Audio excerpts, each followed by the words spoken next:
आज के समय में जब अपने चारों ओर की दुनिया देखते हैं तो अजीब सा विरोधाभास दिखाई देता है। सभ्यता पहले से अधिक विकसित है, तकनीक पहले से अधिक शक्तिशाली और मनुष्य के पास पहले से अधिक साधन है। फिर भी सामान्य व्यक्ति के भीतर एक गहरी थकान, बेचैनी और असुरक्षा का भाव बैठ गया है।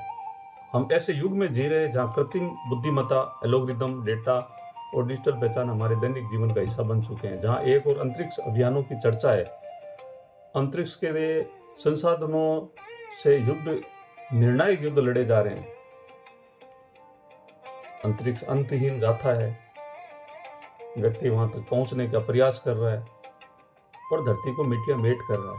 तो दूसरी ओर आम आदमी को अपने जीवन की व्यवस्था के बीच में उलझा हुआ है।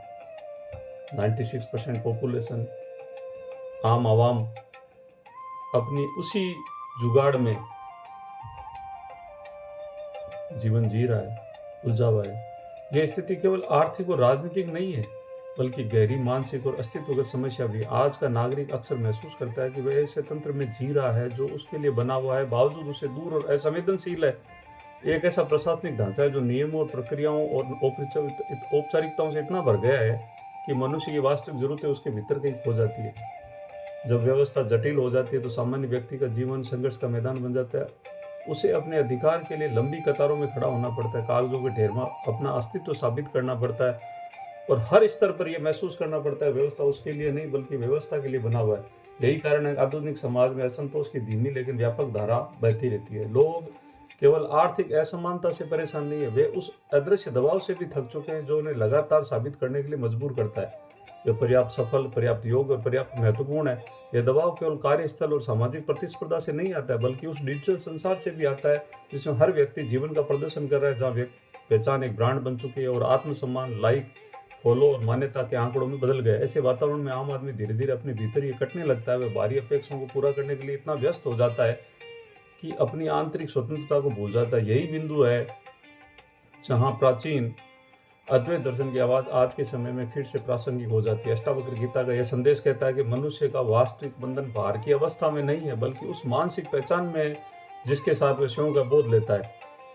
जब व्यक्ति ये मान लेता है कि वही उसका पद है, वही उसकी सामाजिक स्थिति है, वही उसकी डिजिटल छवि है, तब वह अनजाने में स्वयं को एक कोटे और एक छोटे से दायरे में, कोठरी में कैद कर लेता है। परंतु जब वह लेता है, समझना शुरू करता है, उसकी चेतना इन सभी भूमिकाओं से कहीं अधिक व्यापक है, तब उसके भीतर एक नया दृष्टिकोण जन्म लेता है। इसका अर्थ यह नहीं कि व्यवस्था की सामाजिक अचानक व्यवस्थाएं समाप्त हो जाती है, सामाजिक संघर्ष महत्वहीन हो जाते हैं, बल्कि इसका अर्थ यह कि व्यक्ति उन संघर्षों के बीच अपनी आंतरिक स्वतंत्रता को बचा सकता है। आधुनिक समाज में सबसे बड़ी चुनौती शायद यही है कि मनुष्य भारी संरचनाओं के भीतर रहते हुए अपने भीतर के साक्षी को पहचान सके, अपनी चेतना को पहचान सके। यदि वह केवल व्यवस्था से लड़ते लड़ते सारी ऊर्जा खर्च कर देगा तो अंततः उसकी मानसिक कैद का हिस्सा बन जाएगा जिससे वह बदलना चाहता था।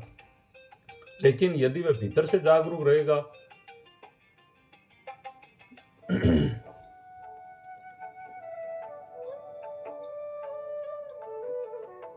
तो वह व्यवस्था की आलोचना भी कर सकेगा, उसके भीतर सुधार की संभावना भी पैदा कर सकेगा। यही जागरूकता का आधुनिक नागरिक का नया आयाम बन सकते हैं, जहां व्यक्ति केवल अधिकारों की मांग करने वाला उपभोक्ता न होकर सचेत सहभागी बने। आज दुनिया में कई बड़े प्रश्न हमारे सामने खड़े हैं, जैसे जलवायु परिवर्तन, आर्थिक असमानता, सूचना की अराजकता और सामाजिक ध्रुवीकरण। इन सभी समस्याओं का समाधान केवल तकनीकी उपायों से नहीं निकलेगा, इसके लिए व्यापक चेतनात्मक परिवर्तन भी आवश्यकता है। जब तक मनुष्य अपने भीतर असुरक्षा और अहंकार से संचालित होता रहेगा, तब तक वह हर व्यवस्था को अपने स्वार्थ के अनुसार मोड़ने की कोशिश करेगा। यही प्रयास अंततः नई असमानताओं और संघर्ष को जन्म देगा। लेकिन यदि वह मनुष्य अपने भीतर के साक्षी को पहचान ले, वह बिंदु जहां से वह अपने विचारों, भावनाओं, प्रक्रियाओं को देख सकता है, तब उसके निर्णय में एक नई स्पष्टता आ जाती है। इस स्पष्टता का अर्थ निष्क्रियता नहीं है बल्कि सक्रियता के पारंपरिक रूप है, परिपक्व रूप है, सुदृढ़ रूप है, जिसमें व्यक्ति अपने कार्यों को केवल व्यक्तिगत लाभ के लिए नहीं बल्कि व्यापक भलाई के लिए देखना शुरू करता है, करना शुरू करता है, अपने कर्म भाव में उसको शामिल करता है। हर कर्म 100% व्यापक भलाई के रूप में वह सोच समझ और भावना रखता है। इसलिए आज का समय केवल आलोचना या निराशा का समय नहीं है, यह आत्म मंथन का समय है। व्यवस्था की कमियों का पहचान आवश्यक है, लेकिन उतना ही आवश्यक यह है कि हम जितना समझ ले व्यवस्था अंततः मनुष्यों द्वारा बनाई जाती है। यदि मनुष्य के भीतर चेतना और जिम्मेदारी का विकास नहीं होगा तो कोई भी प्रणाली स्थायी रूप से न्यायपूर्ण नहीं रह सकती है।